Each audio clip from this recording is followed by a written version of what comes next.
Assalamualaikum warahmatullahi wabarakatuh. Selamat pagi anak-anak kelas 6 semuanya. Bagaimana kabarnya? Semoga semuanya dalam keadaan sehat walafiat dan tentunya masih semangat belajar dalam jaringan. Yang belum mengumpulkan tugas, yang masih bermalas-malasan, Bunda berharap hari ini kalian semangat untuk mengumpulkan tugas seperti teman-teman kalian yang selalu aktif ya dalam mengumpulkan tugas. Nah, hari ini anak-anak, Bunda akan menjelaskan beberapa materi, baik itu IPA, kemudian Bahasa Indonesia, dan juga PPKN. Dan sebelum kita mulai pelajaran hari ini, jangan lupa dipersiapkan alat-alatnya dan mencari tempat yang ternyaman. Sebelum dimulai, mari kita berdoa terlebih dahulu. Nah, anak-anak, untuk rangkaian listrik campuran ya, kalau kemarin sudah saya jelaskan rangkaian seri dan juga rangkaian paralel. Kali ini Bunda akan menjelaskan tentang rangkaian listrik campuran. Rangkaian seri, jadi rangkaian listrik campuran ini adalah perpaduan ya, atau campuran dari rangkaian seri dan rangkaian paralel. Jadi rangkaian seri ini memiliki satu aliran edar saja ya, kalau kita flashback lagi, jadi tanpa cabang. Sedangkan rangkaian paralel ini memiliki lebih dari satu aliran edar atau bercabang. Rangkaian listrik seri dan paralel dapat digabung membentuk rangkaian listrik campuran. Kalau digambar itu seperti ini anak-anak. Nah ini ya, jadi kalau digambar itu seperti ini. Rangkaian serinya mana? Ini ya, satu garis lurus ini adalah rangkaian seri. Sedangkan di lampu L1, L2, L3 ini dipasang secara seri. Nah, untuk rangkaian paralelnya mana? Di sini ya. Jadi untuk rangkaian paralel ini di L3 ya, kemudian L1, L2 dan juga L4 ini, L5 juga dipasang secara paralel ya. Jadi ini digabung ya. Kemudian anak-anak di sini ya, di sini ada saklarnya untuk menyalakan atau mematikan aliran listrik ya. Kemudian di sini ada sumber listriknya, baterai ya. Nah, jika lampu 1 ya, lampu L1 padam, jika lampu L1 padam ini, maka L2 dan L3 akan ikut padam. Mengapa? Ayo. Karena ya, jadi kalau saklarnya ini di-off-kan atau dimatikan, ini L1, L2, L3 ini semuanya ini akan padam. Karena apa? Karena untuk aliran listriknya ini kan mengalir satu arah ya di sini ya. Jadi satu arah sehingga mati semuanya. Lampunya ini akan padam semuanya. Ya. Karena aliran listriknya ini tidak bisa melewati lampu L2 dan juga L3. Nah, anak-anak, akan tetapi di lampu L4 dan L5 ini akan tetap menyala karena aliran listrik dapat melewati percabangan yang lain. Jadi di sini masih bisa nyala.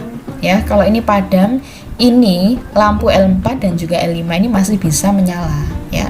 Jadi kalau misalnya kita gambar itu aliran listriknya kan mengalir seperti ini. Nah, di sini kan satu garis.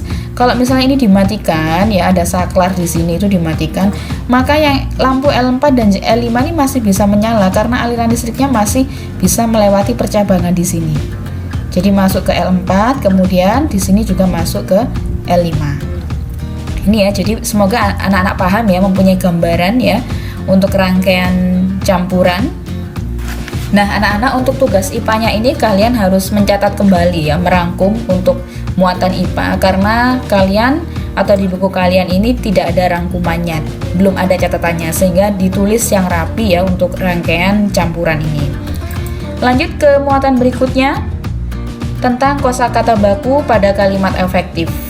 Meskipun ini sudah diulang-ulang, semoga kalian paham ya dengan kata-kata baku. Apa sih kata baku itu? Jadi kata-kata yang telah ditetapkan berdasarkan aturan dan tata bahasa. Dan kata-kata baku juga digunakan dalam kalimat efektif ya. Kalimat efektif ini akan mempermudah penyampaian informasi dalam isi teks kepada pembaca. Mungkin kalau di muatan IPA atau di subtema 3 ini ada beberapa contoh kata baku dan tidak baku ya. Misalnya nih kata saklar ya, itu kan tidak baku, bakunya itu saklar. Kemudian ada lagi untuk debat ya, itu tidak baku, untuk bakunya adalah debit ya. Ini nanti bisa kalian buka di buku kalian 6C halaman 67. Sedangkan kalimat efektif harus memenuhi syarat-syarat, yaitu kalimat harus lengkap, logis, singkat, dan jelas. Jadi tidak ada pemborosan kata-kata ya. Jadi harus jelas, singkat. Lengkap artinya kalimat efektif sekurang-kurangnya harus memiliki unsur subjek dan predikat. Adapun unsur kalimat yang lengkap, kemarin sudah disampaikan Bunda Febri, yaitu ada SPOK, subjek, predikat, objek, pelengkap, dan keterangan. Ini anak-anak ya, jadi dibiasakan mulai sekarang kalau membuat kalimat itu harus ada unsur lengkapnya ya. Nah, di sini ada contoh ya. Manakah dari ketiga kalimat berikut yang termasuk kalimat efektif? A. Komang membeli.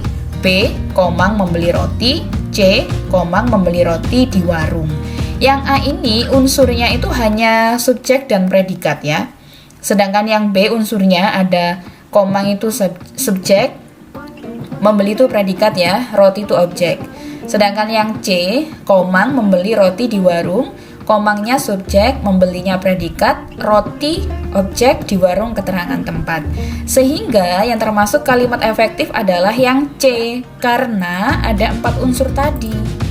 Contoh ya, berikutnya, ada perbaiki kalimat di bawah ini menjadi kalimat efektif ya. Nomor 1, aku paling suka pakai lampu yang terutama warna kuning. Dari kalimat ini sudah terjadi pemborosan kata. Aku paling suka pakai lampu yang terutama warna kuning.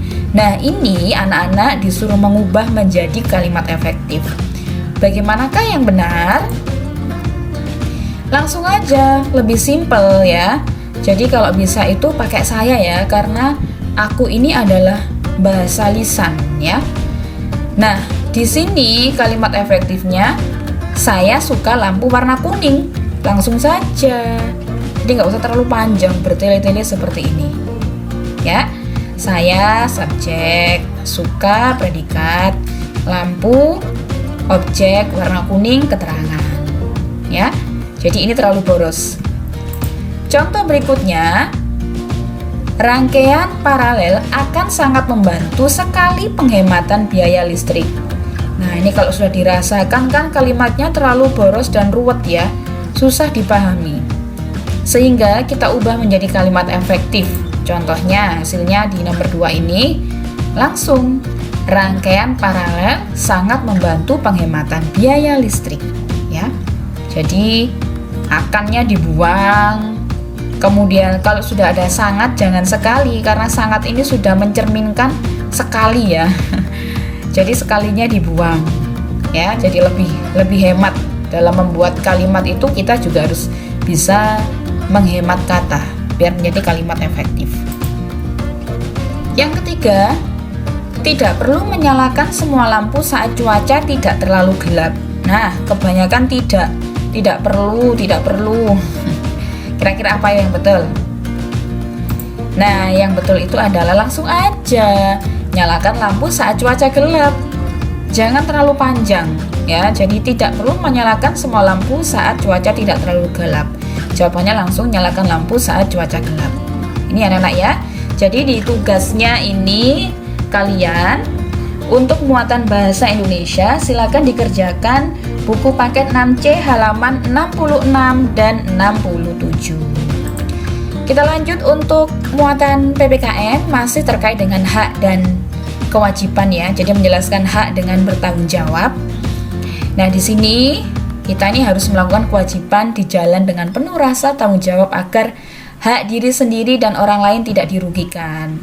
Mungkin kalian sering menjumpai banyak anak-anak yang belum waktunya sudah bisa naik motor ya, dan menggunakan motor ini istilahnya itu tidak safety, jadi merugikan diri sendiri dan orang lain ya. Jangan.